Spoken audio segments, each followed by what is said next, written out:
Apocalipse capítulo 12, versículo 11. Amém, queridos? Diz assim a palavra de Deus: e eles o venceram pelo sangue do Cordeiro e pela palavra do seu testemunho, e não amaram as suas vidas até a morte. Feche teus olhos, por favor. Senhor, nós te adoramos, Pai, porque o Senhor não poupou o seu unigênito, o Senhor não poupou o teu filho, mas ele foi entregue por nós, ele se deu na cruz do Calvário, ele derramou seu sangue para nos salvar. Oh Senhor, obrigado, porque a nossa remissão está consumada. Obrigado, Senhor, porque a tua bondade nos alcançou. Eu te louvo, Senhor, porque cada momento que eu lembro, Senhor, que o Senhor fez por mim, fez por cada um dos irmãos que aqui se encontram, eu vejo como vale a pena, Senhor, como vale a pena ser teu filho, como vale a pena servir ao Senhor. E nessa noite, Senhor, eu quero te pedir que a tua palavra possa ter livre acesso aos corações, que o Senhor possa usar-me como instrumento do Senhor, não um vaso de barro, que não tem nada para oferecer para os teus filhos, ó Pai, para os meus irmãos, mas que o Senhor tenha então a liberdade de usar, para que a tua glória seja completa neste lugar. Obrigado, Senhor. Amém. Queridos, fala comigo assim: glória ao Pai, glória ao Filho, glória ao Espírito Santo. Glória ao Pai, glória ao Filho, glória ao Espírito Santo. Mais uma vez: glória ao Pai, glória ao Filho, glória ao Espírito Santo. Aleluia. Sabe, amados, nós precisamos sempre estar glorificando a Deus. Às vezes você pode pensar assim: pastor, por que eu devo glorificar a Deus? Por tudo que Ele fez em você, e Ele continua fazendo. Sabe, Abraão se fortalecia dando graças a Deus. E como hoje eu vou falar um pouco mais a respeito da graça, eu quero, sabe, queridos, ser um canal de Deus na tua vida hoje, para tirar algumas dúvidas. Porque muitas pessoas imaginam que está acontecendo uma contradição entre a visão dos vencedores e a graça de Deus. Porque nós sabemos que a salvação é uma questão de fé. Ela não é das obras para que ninguém se glorie. Então é algo que vem de Deus. Mas a recompensa do reino é questão das obras. Nós fomos salvos pela graça para as obras. Queridos, o que eu quero hoje trazer para vocês? Existe uma série de detalhes que as pessoas imaginam assim: agora estão pregando sobre a graça, então agora eu estou livre, posso pecar, posso fazer isso, aquilo. E na realidade, querido, tudo lhe é lícito, mas nem tudo te convém. Pastor, mas não estou vivendo o tempo da graça? É verdade, querido. E por você estar na graça, por você ter sido alvo dessa graça, é por isso que você vive santidade, é por isso que você tem que viver com clareza, porque até então você vivia no escuro, vivia no engano do diabo, porque as pessoas têm esse negócio: agora que tudo é graça, então eu posso sair fazendo o que for. Claro que não, claro que não. Antes, querido, me sentia acusado e não tinha ousadia para orar. Antes de você ser filho, mas a partir do momento que você é filho de Deus, você pode chegar diante de Deus com ousadia, porque a graça de Deus está sobre você. Mas o que o inferno fala? O que o diabo fala? Você não é digno, você não pode. Isso é um engano. Você pode. Você deve estar sempre orando, pedindo ao Senhor. A graça, querido, ela me liberta para fazer a obra de Deus. Pensa comigo. Você, com a tua força natural, você é capaz de expulsar um demônio? A graça de Deus está sobre você. Cristo Jesus está sobre você. E agora, pelo nome de Jesus, você pode expulsar um demônio? Claro que pode. Mas através do poder de Deus. Então, a verdade é que a graça, ela te dá oportunidade de você ser usado.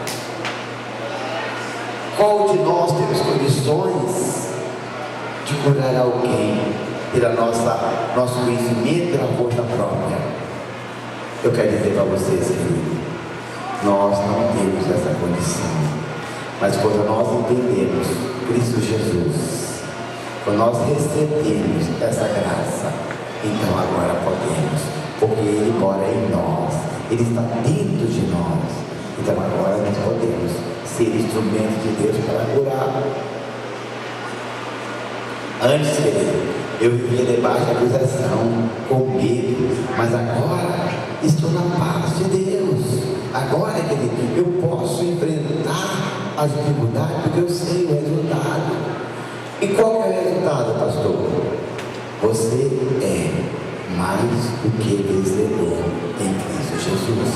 Essa é a resposta para você. É isso que você precisa entender. Sabe, querido, muitas pessoas imaginam assim, sabe? Que todos os dias você tem que chegar de manhã, você acorda e orar: Senhor, não deixe eu matar ninguém hoje. Senhor, não deixe eu roubar ninguém hoje. Você faz essa oração? Pois é, porque você não mata e não rouba. Você conheceu a Cristo. Então você não precisa orar dessa maneira. Por quê? Porque na verdade você é um gerador de vida. Deus mora em você. Ah, pastor, mas como é que ficou a graça agora? Na verdade, você ser um vencedor é mais do que fazer algo para Deus. É você ser de Deus. Como é que é, pastor? Querido, para você ser um vencedor, você precisa primeiramente ser de Deus. Porque às vezes você pensa em ser vencedor é você fazer obra para Deus. Aí eu vou evangelizar, é muito bom, mas isso não está dizendo que você é um vencedor. Eu vou jejuar, muito bom, mas isso não está dizendo que você é um vencedor. Agora, se você é de Deus, então tudo que você faz porque você é vencedor, porque você acreditou, você creu no poder de Deus. Eu estava, sabe, queridos, meditando no texto, eu vou passar ele para vocês em seguida. Vocês vão ver que coisa linda que o Senhor Deus faz. Mas eu sempre falo que a humanidade, nós somos como uma planta. Sabe, a planta quando ela está doente, o homem quando peca, é como se fosse uma doença. E cada vez que aquela planta não é cuidada, ela vai se definhando. Pastor, mas não é a graça. Ei, eu quero dizer para você que se você botar o dedo na era do ventilador ligado, ele vai machucar o teu dedo. Eu estou dizendo para você, se você botar a mão no fogo, ele vai te queimar, porque é uma ação sua. Você é que está agindo dessa maneira. Pastor, mas o ventilador está lá para fazer vento para você, o fogo está lá para te aquecer. Agora, se você inverter os papéis, aí você pode se machucar. Eu quero que vocês saibam, querido, que a única maneira de vencermos a culpa e a condenação é crendo em Cristo Jesus, é acreditar no que Ele fez por nós. Pastor, qual que é o maior pecado da humanidade? É não acreditar em Deus. Se Deus diz que você é mais do que vencedor e você só vive como derrotado, você está dizendo: Deus, o Senhor é um mentiroso. Você não está acreditando. Se Deus diz que você vai impor as mãos sobre os enfermos, eles ficam curados, e não está acontecendo as curas, o que você está dizendo para Deus? Sua palavra é mentirosa. Se você está escrito que você vai expulsar demônios, e se você não expulsa demônio, você está dizendo o quê? Olha, a palavra de Deus enganou no meu respeito. Queridos, o maior pecado é a pessoa não acreditar o que Jesus fez por você na cruz do Calvário. Querido, quando nós cremos e confessamos o poder do sangue de Jesus, ele entra em ação imediatamente. Imediatamente nós somos perdoados. Imediatamente o nosso pecado é coberto. E um segundo depois que você confessou, você não tem pecado nenhum. Ah, pastor, eu estou fazendo uma lista. Pois é, então eu vou dizer algo para você. Deus não está contando os teus pecados. Sabe quem está contando os teus pecados? É o diabo. Satanás, ele conta os teus pecados, porque ele é teu acusador.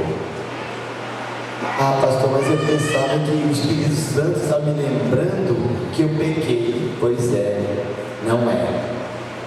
Não foi o Espírito Santo que lembrou eu que eu pequei? Não, foi o diabo. O Espírito Santo é teu consolador, ele vem te consolar, ele vem cuidar de você. Agora, o diabo vem para te acusar, para te condenar, para dizer que você não é capaz, você é um derrotado, você vive pecando, esse é o papel do diabo. E tem pessoas invertendo, pensando que é o Espírito de Deus falando com ele. Então, amados, preste atenção. O Espírito Santo não vai te acusar. Pastor, e se eu pecar? Você sabe quando você peca, porque o Espírito Santo, preste bem atenção no que eu vou falar para você. Ele mora em você. Você é residência de Deus. Então, quando você faz coisa errada, querido, eu quero dizer que você sabe que está fazendo errado. Você está consciente que está errado. Pastor, o que eu tenho que fazer? Pede perdão. Pastor, e se eu peguei hoje, pedi perdão, peguei amanhã, pedi perdão? Amados, eu quero que vocês entendam uma coisa. Quem tem um encontro com Deus verdadeiro, ele não fica pecando. Por quê, pastor? Porque o pecado não tem mais domínio sobre ele. Como assim, pastor? Observe lá em Romanos, no capítulo 8, versículo 1.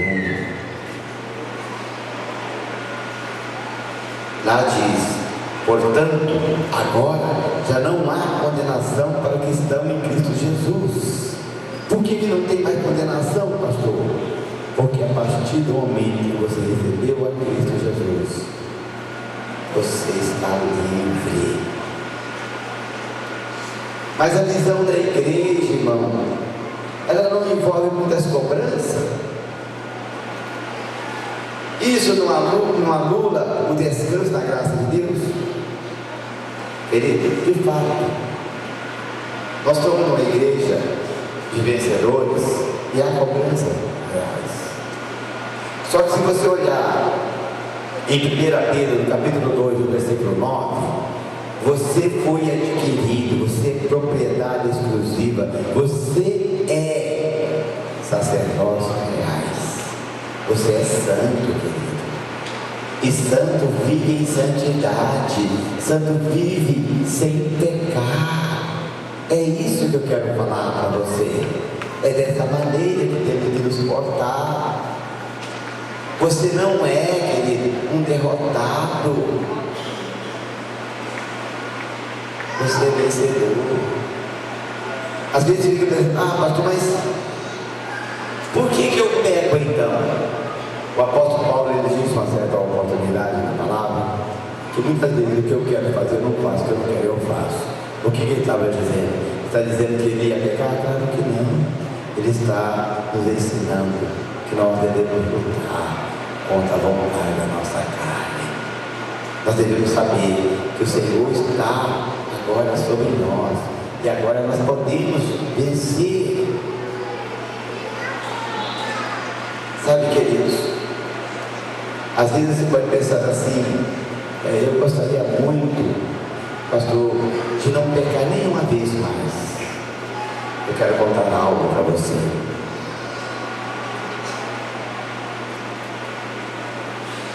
Todos os dias, nós estamos sujeitos a pecar. Pastor, mas como assim? Sabe a oração que Jesus ensinou aos discípulos? Lá ele estava ensinando. Ele começou falando a respeito do pão de cada dia, falou a respeito de nós liberarmos perdão, e também falou a respeito de perdoar as pessoas que têm nos ofendido. Então, tanto você pede perdão quanto você perdoa todos os dias. Você precisa entender isso. Pastor, mas qual é a diferença entre o Espírito Santo me trazendo convencimento do pecado e o acusador? O Espírito Santo, ele não é aquele que fica toda hora te ouvindo, você pegou negativo. Ele não está brincando com você, não. O Espírito Santo, ele traz clareza que você errou. Agora o diabo vai ficar te acusando. Pastor, o que eu tenho que fazer? Confessa o teu pecado e deixe, e alcança a misericórdia, alcança o perdão. É simples. Às vezes as pessoas ficam pensando, pastor, mas eu gostaria muito de viver uma vida 100% em santidade. Eu vou ensinar vocês como fazer isso, mas eu quero andar um pouquinho com essa meditação.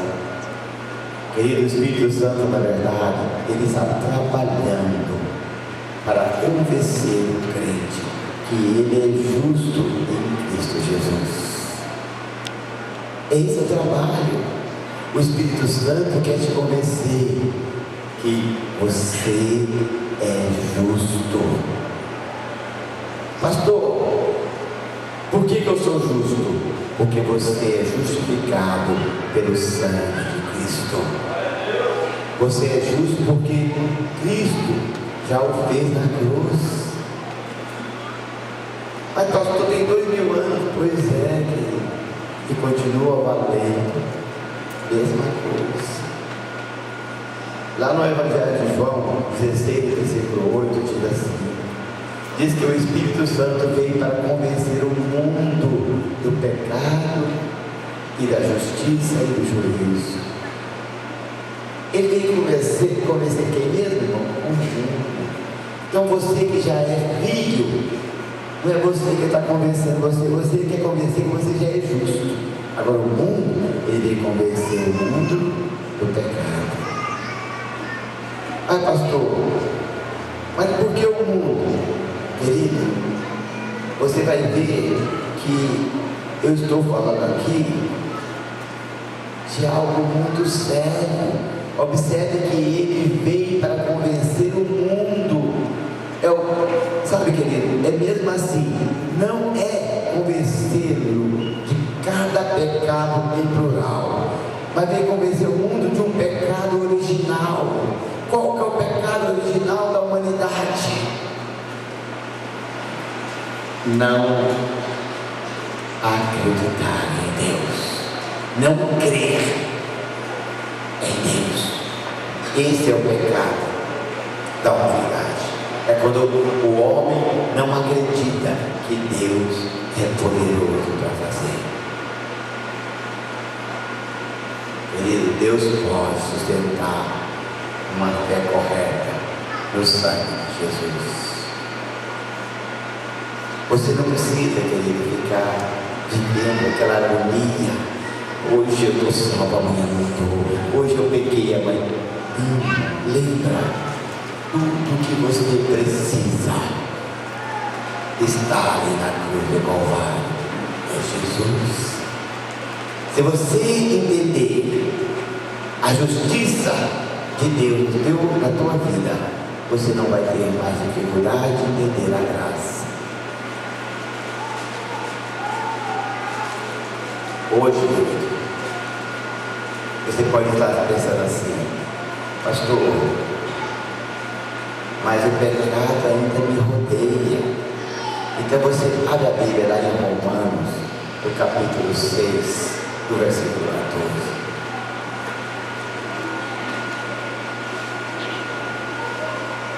Romanos 6,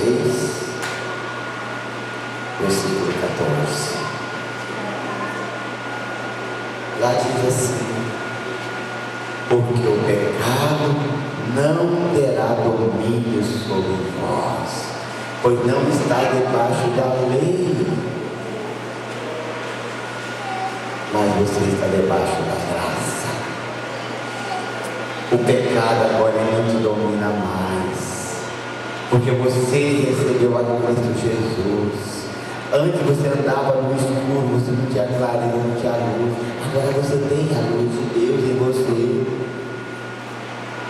Não é que a graça vai te permitir pecar, nada disso. Mas quem te condena é a lei. Sempre você pode observar, querido, quando a pessoa está debaixo da lei, ele está debaixo de acusações. Não é graça, irmão, que nos faz pecar, mas é a lei. Eu sempre penso assim, sabe? Eu sei que eu vou falar algo para você vai achar estranho. Quando Deus colocou as duas árvores no meio do jardim, Deus já sabia que o homem ia pecar. Você quer ver uma coisa interessante? Escreve uma frase, diz: não toque, e coloca algumas crianças próximas. Você vai ver o que vai acontecer. Pastor, o que vai acontecer? Não tocar. Por quê? Porque você estimulou a curiosidade. Você estimulou. Então, queridos, preste bem atenção. A graça não veio para te dar liberdade para pecar. A graça veio para te dar liberdade de você ser santo. Deus viveu uma vida irrepreensível. Você ser uma pessoa, aonde você passar, eles vão falar: aquele é realmente um servo de Deus. É isso que a graça vem. Se você abrir lá em 1 Coríntios, no capítulo 15, no versículo 56.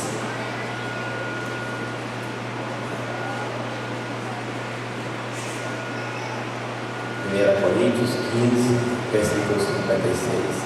Lá diz que o aguilhão da morte e o pecado, e a força do pecado é a lei. Está dizendo claramente: o que te condena é lei. mas o que te dá a vida é graça. Por que graça, pastor? Porque é um favor imerecido. Nem eu nem você tínhamos condições nenhuma de ser salvo por nós mesmos. Se Jesus não morresse na cruz por nós. Sabe, hoje eu consigo enxergar algo que algum tempo atrás eu não enxergava a respeito da graça. Eu quero dizer para vocês que muitas vezes eu peguei falando a respeito da graça, querendo colocar um pouquinho de lei junto, sabe? Olha, você veio, recebeu a salvação de graça, mas agora você tem que andar na linha, porque agora você já é vencedor. Eu estava enganado, eu estava errado. Cada dia mais eu vejo que a graça nos clareia mais a visão e cada vez mais ela nos leva à luz. Quando você anda na luz, você não anda tropeçando. A Bíblia diz, irmão, que o pecado não tem domínio sobre nós. Quando estamos debaixo da graça, então, se alguém está vivendo o pecado, irmão, definitivamente, ele ainda não recebeu a graça. Definitivamente, irmão, ele não recebeu a Jesus. Jesus é a graça, viu, irmãos? Quando eu estou falando aqui da graça, eu estou falando da pessoa de Jesus. Então, quando a pessoa vive na praça do pecado, é porque ele também não recebeu a Jesus, não recebeu a graça de Deus. Mas você diz que até mesmo nossos pecados futuros foram perdoados. É verdade. Jesus morreu há quase 2000 anos atrás, né? Se você olhar o nosso calendário, né, que é o gregoriano, está lá. DC, o que é isso? Depois de Cristo, 2014. Bem, existe uma diferença do calendário, eu não vou entrar nessa diferença agora, mas só vou dizer para vocês: ninguém tinha aqui 2000 anos, tem?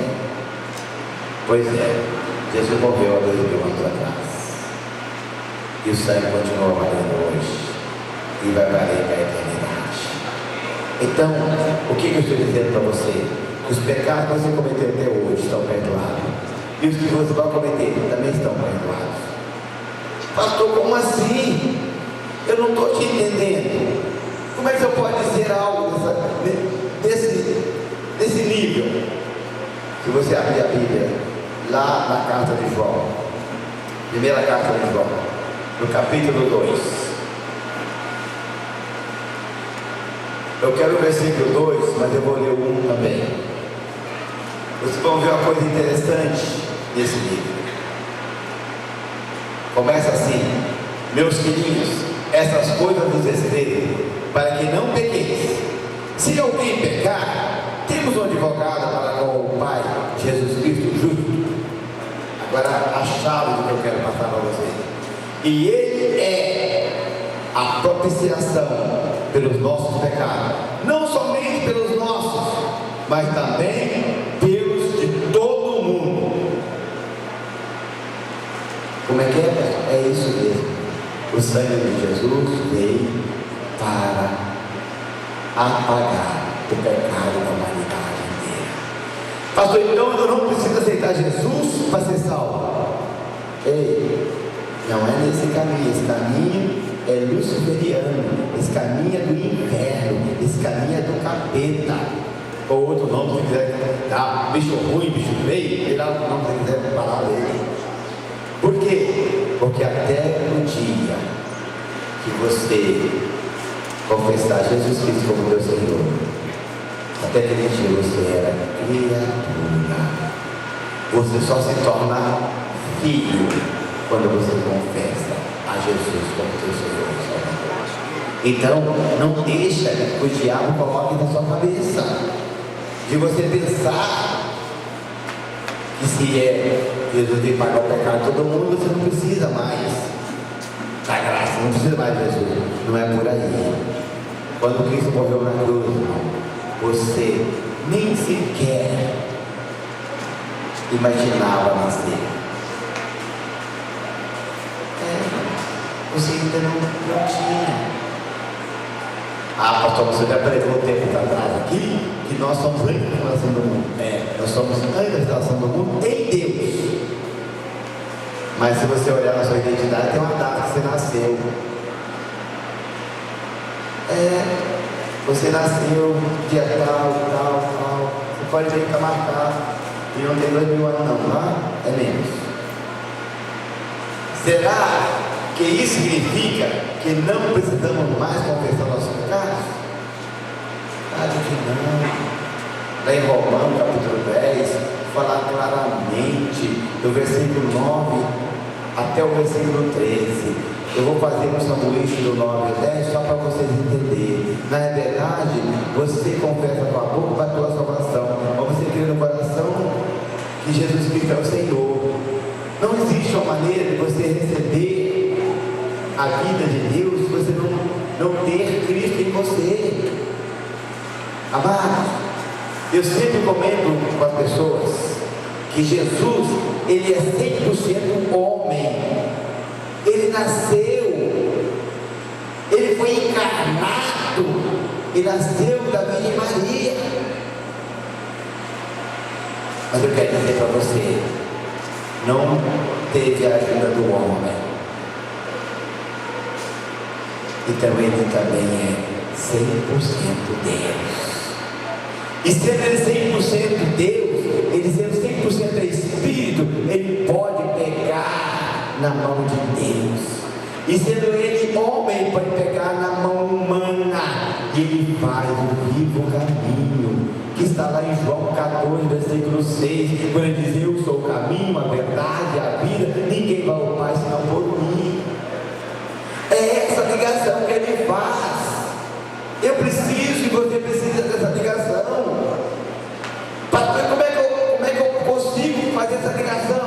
Confessando a Jesus como Deus Senhor, fazendo com que ele entre em você, porque ninguém confessa a Jesus é o Senhor se não for pelo Espírito de Deus. Então você passa a ser filho, porque ele passa a morar em você. Lá em 1 João capítulo 1, versículo 9, 7 a 9, ele diz claramente assim. Eu vou pular 2 versículos, vou só no versículo 9, mesmo que meu horário já está vencendo. Se confessarmos o nosso pecado, ele é fiel e justo para nos perdoar. Aí você vai dizer: mas pastor, e o que mais? Eles purificaram toda a injustiça. No versículo 10, se dissermos que não temos cometido pecado, fazemos-lo mentiroso, e a sua palavra não está em nós. Então, querido, eu e você precisamos confessar. Pastor, mas se eu subir lá em cima, Deus está lá em cima. E se eu descer lá embaixo, Deus está lá embaixo. É o que está no Salmo 139, ele nos sonda, querido. Ele te conhece, ele me conhece. É interessante que eu vou falar para vocês. Muitas pessoas têm um entendimento, ali de Coríntios capítulo 11, eu vou falar um pouquinho do versículo 29, 31, mas eu vou falar também do versículo 17. 1 Coríntios capítulo 11, do 17 ao 31. Eu vou falar um pouco do 29 ao 31 primeiro. É interessante que ali, quando a pessoa lê e quando diz que o homem examine a si mesmo, as pessoas muitas vezes imaginam assim, que examinar é você observar se naquele período, daquele mês, daquela semana, daquele dia, se você pecou ou não, para você ver se você está digno ou não de participar da ceia do Senhor. Mas não é isso que está dizendo ali. Não é assim que o Senhor Deus está nos explicando. Pastor, como assim? Amados, qual de nós podemos dizer que somos dignos de participar da ceia de Deus? Eu quero dizer algo para vocês. Todos nós somos indignos. Nós só participamos da ceia por causa da graça. Nós só participamos da ceia, irmão, por causa do favor imenso por isso que nós participamos da ceia do Senhor. E quer dizer para você, querido, quando ele está dizendo ali, por falta de discernir o corpo e o sangue, há muitos entre nós fracos, doentes, e não poucos os que dormem. As pessoas imaginam, tá vendo? Tomou a ceia indignamente, agora se enfermo e morreu. Eu quero dizer para você, querido, tem muitas pessoas que participam da ceia, mas ainda não sabem discernir, não sabem o que significa. O corpo de Cristo, querido, é para te dar saúde. O corpo de Cristo, irmão, é para te dar cura. A Bíblia diz que através das pisaduras de Jesus nós somos sarados. Quando você come aquele pão simbolizando o corpo de Cristo, você está comendo saúde para você. Você não precisa ficar mais, pastor, eu não pensava assim, pois é, então começa a pensar. E o sangue de Cristo, pastor? O sangue de Cristo, querido, é a nova e eterna aliança. O sangue de Cristo, irmão, é para te purificar de todo o pecado. O sangue de Cristo, irmão, é a vida de Deus em você. Quando eu e você começamos a entender isso, nós vamos então saber que a graça de Deus nos alcançou. Pastor, mas no versículo 17, lá o apóstolo Paulo estava chamando a atenção, porque as pessoas vinham, esperavam pelas outras, e vinha. Eu quero dizer para vocês, irmãos, a ceia não é igual nós fazemos um pãozinho aqui, um carozinho desse tamanhozinho, não, tá? As pessoas iam lá e comia, bebia, deu um pouquinho, entrou nas pernas, estava bêbados. É isso que Paulo estava chamando a atenção. Porque as pessoas, irmãos, elas não esperavam pelas outras, estavam mostrando para eles, para que eles pudessem ter educação, esperar um para com o outro, porque ali era, em memória de Jesus, é para mostrar a unidade.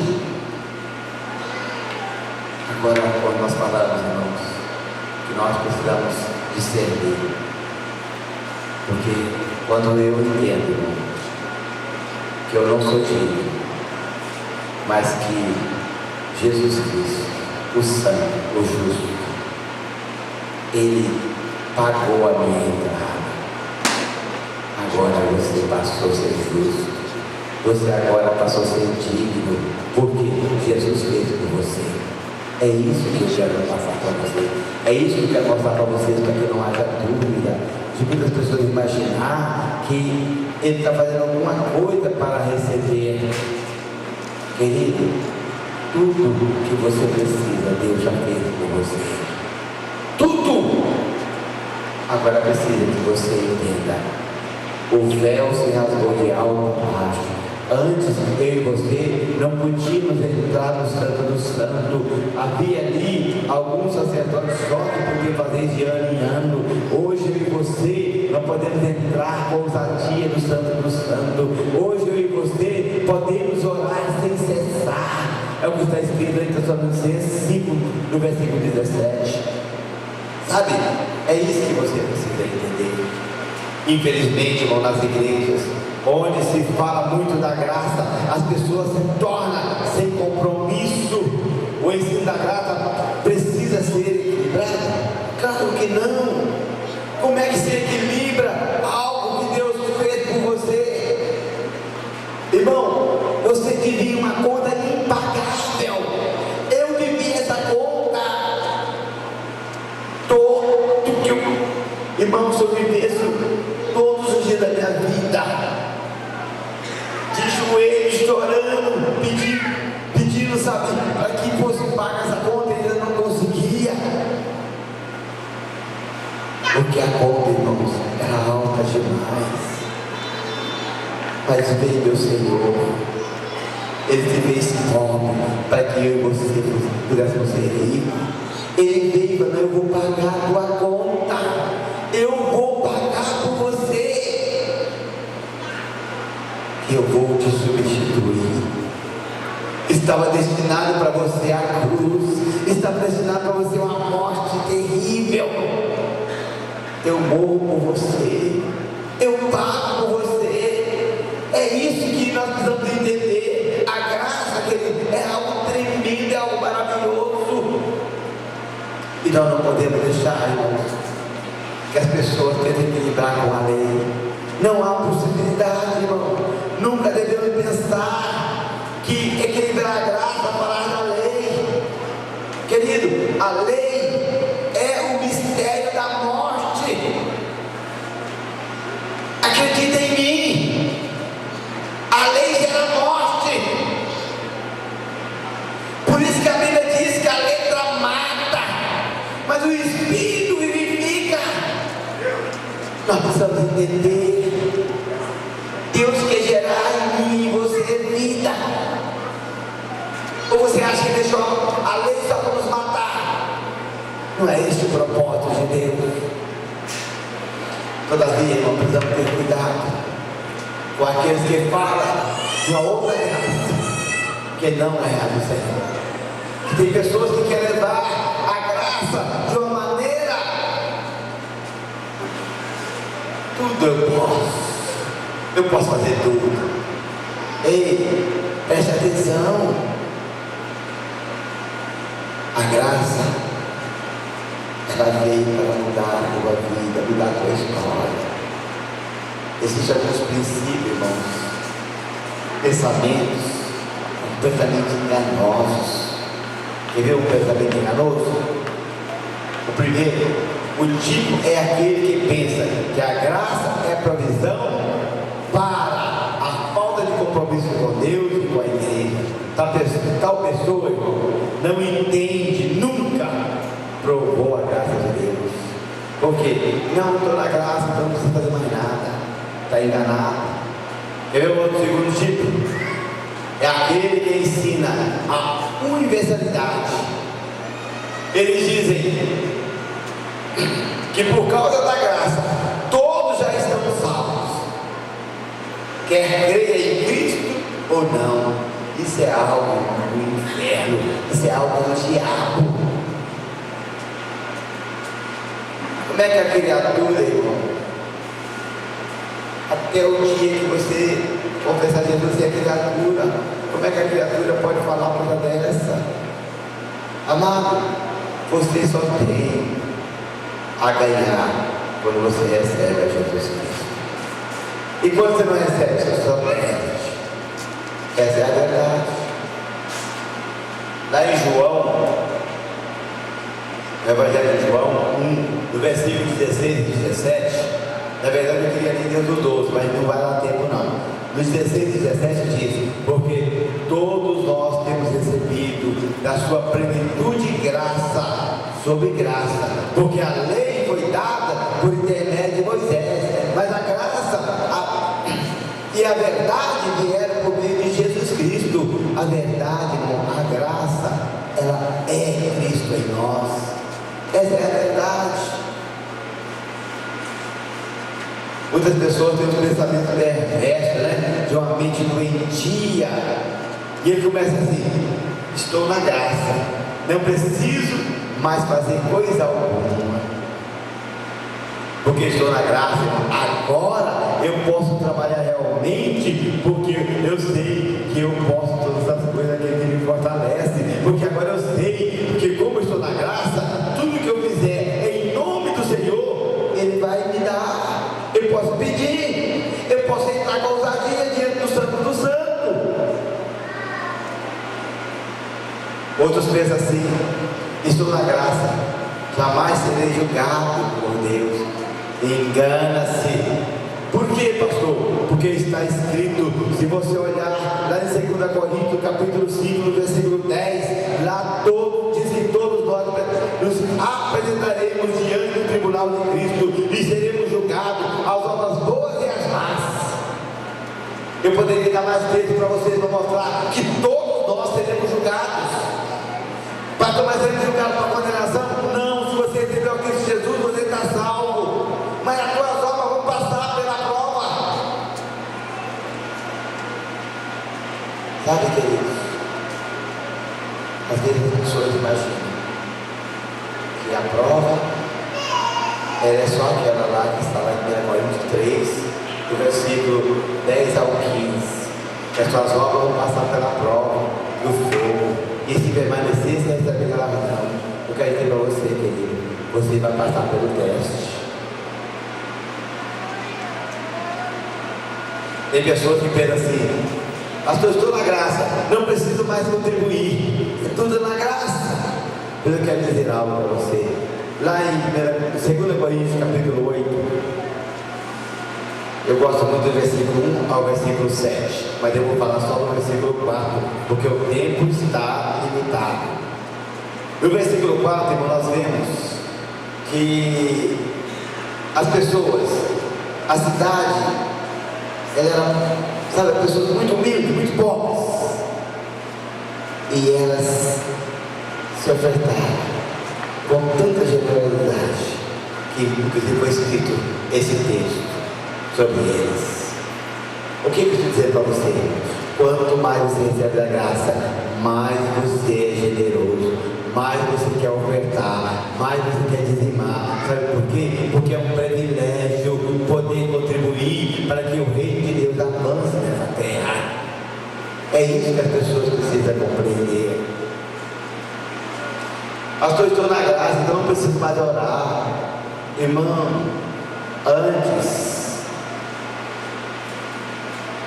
você não sabia orar, antes você não conhecia Deus, você fazia oração para pedra, para barro, para cimento, para ouro, não sei, esse tipo de coisa que você fazia. Mas eu quero dizer para você, hoje você tem um Deus vivo, que Ele te ouve e que Ele fala com você. Você agora que tem um motivo realmente para orar. Agora a Bíblia nos ensina, se você observar, quiser ler, pode marcar para ler, lá em 1 Tessalonicenses, no capítulo 5, no versículo 17, lá o apóstolo Paulo nos ensina a orar sem cessar. Significa que você está caminhando, você está orando. Significa que se você está dirigindo, você está orando. Significa que se você está liberando o fogão, você está orando. Significa que se você está num tanque, você está orando. Significa onde você for, você deve orar.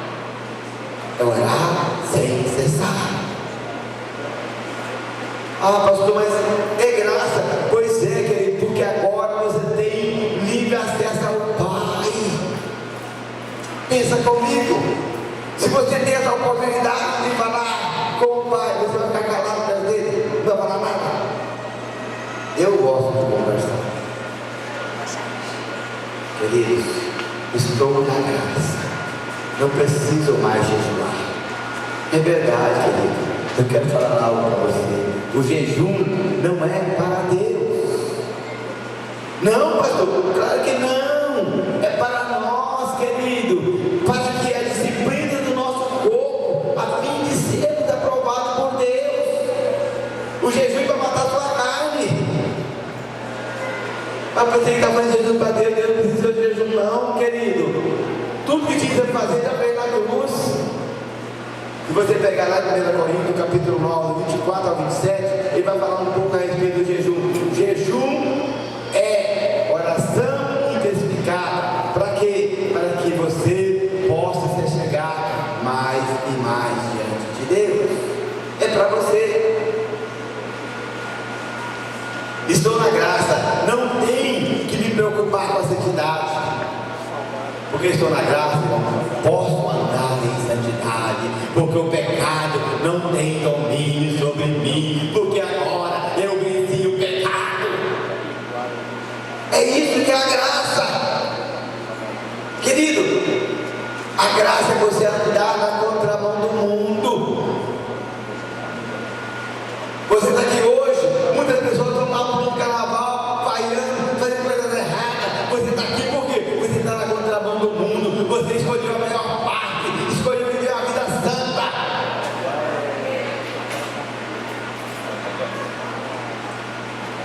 A graça de Deus, querido, ela não lhe permite pecar, mas capacita para você vencer o pecado. Sabe, queridos, eu quero dizer algo para você. Eu preciso encerrar que meu horário já venceu. Querido, a graça, ela é o suprimento que você precisa para viver uma vida de vitória. Para você viver uma vida 100% em Deus. Quero pedir para você ficar de pé, por favor.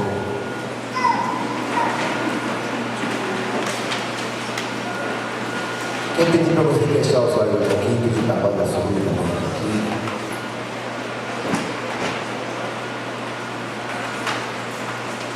Quero dar liberdade para você. Se você tiver alguma dúvida a respeito da graça, a respeito do que foi ensinado, você pode escrever. E se você entregar antes do culto, ainda vamos procurar responder